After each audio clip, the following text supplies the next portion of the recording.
এই ব্যক্তির নাম শোভন চক্রবর্তী, আর তার চাকরি কেড়ে নিলেন স্বয়ং রবীন্দ্রনাথ ঠাকুর। শুনে চমকে উঠলেন নিশ্চয়ই। সমাজ মাধ্যমের দৌলতে শোভন চক্রবর্তীকে বর্তমানে অনেকেই চেনেন। সমাজ মাধ্যমে তার গাওয়া রবীন্দ্রসঙ্গীত এখন রীতিমতো ভাইরাল, আর এই ভাইরাল হওয়ার কারণেই রাতারাতি তার চাকরিও চলে গেল। ঘটনাটা ঠিক কি, বিস্তারে জানতে ইচ্ছে করছে নিশ্চয়ই। আসুন তাহলে আজকের এই ভিডিওর মাধ্যমে পুরো ঘটনাটা আপনাদের সামনে তুলে ধরি। শোভন চক্রবর্তীর জন্ম শান্তিনিকেতনে। তার মায়ের নাম পুতুল চক্রবর্তী। শোভনের যখন 2.5 বছর বয়স, সেই সময় থেকে মায়ের কাছে রবীন্দ্রসঙ্গীতের তালিম নিতে শুরু করেছিলেন শোভন।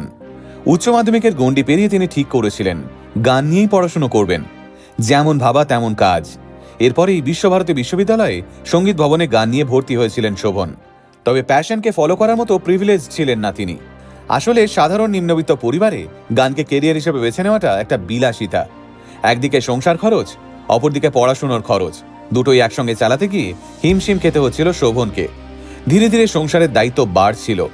কিছুদিনের মধ্যেই শোভন খুব ভালো করেই বুঝে গেছিলেন তার পক্ষে গান নিয়ে এগোনো সম্ভব হবে না। তাই পড়াশুনো মাঝপথেই ছেড়ে দেন তিনি এবং রোজগারের আশায় চাকরি খুঁজতে শুরু করেন। কিন্তু আজকালকার দিনে চাকরি পাওয়া তো আর মুখের কথা নয়, আর সঙ্গীত ভবনে পড়াশুনো শিখে অন্য বেসরকারি সংস্থায় চাকরি পাওয়াও সম্ভব নয়।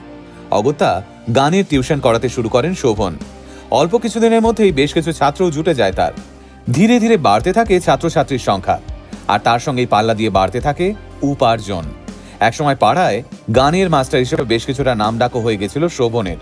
কিন্তু কথায় আছে না, সুখ বেশি দিন স্থায়ী হয় না। শোভনের ক্ষেত্রেও তাই হলো। সালটা 2020। আচমকা কোভিড নামক মহামারী ছড়িয়ে পড়ল সারা পৃথিবীতে। বহু মানুষের মতো শোভনও রাতারাতি কর্মহীন হয়ে পড়লেন। সেই সময় তো আর অনলাইনে পড়ানোর কোনো কনসেপ্ট ছিল না, তাই উপার্জনও প্রায় শূন্যতে এসে ঠেকল। এরপর তো আর গানের টিউশনের ভরসায় বসে থাকা যায় না, তাই রাস্তায় কাজের সন্ধানে নামতে হলো শোভনকে। চারদিকে খোঁজাখুঁজির পর শেষমেশ সিকিউরিটি গার্ডের চাকরি পেলেন শোভন। কলকাতার সেক্টর 5 একটা মাল্টিন্যাশনাল কোম্পানিতে সিকিউরিটি গার্ডের চাকরিতে ঢোকেন তিনি। গানের টিউশন ছেড়ে দিলেও কাজের ফাঁকে অবসর সময় তিনি রবীন্দ্রসঙ্গীত গাইতেন। কেউ কেউ সেই গান রেকর্ডও করত। এমনই একদিন তার ভিডিও সমাজ মাধ্যমে আপলোড হতেই রাতারাতি ভাইরাল হয়ে যান শোভন। পশ্চিমবঙ্গের প্রায় সমস্ত লিডিং নিউজ পোর্টালগুলো থেকে শুরু করে বিভিন্ন ফেসবুক পেজে প্রকাশিত হতে শুরু করে শোভনের গান এবং সাক্ষাৎকার। শোভনের কথা সমাজ মাধ্যমে ভাইরাল হতেই বহু মানুষ টাকা দিয়ে তাকে সাহায্য করার জন্য এগিয়ে আসেন। কিন্তু শোভন অন্য ধাতুতে গড়া। তিনি সরাসরি জানিয়ে দেন তিনি কারো কাছ থেকে কোনো অর্থ সাহায্য চান না। তিনি চান ছাত্রছাত্রীরা তার কাছে গান শিখতে আসুক। বেশ কিছুজন যোগাযোগও করেন তার সঙ্গে। কিন্তু এই খবর ওই মাল্টিন্যাশনাল কোম্পানির কর্মকর্তাদের কানে যেতেই তারা চাকরি থেকে বরখাস্ত করে দেন শোভন চক্রবর্তীকে।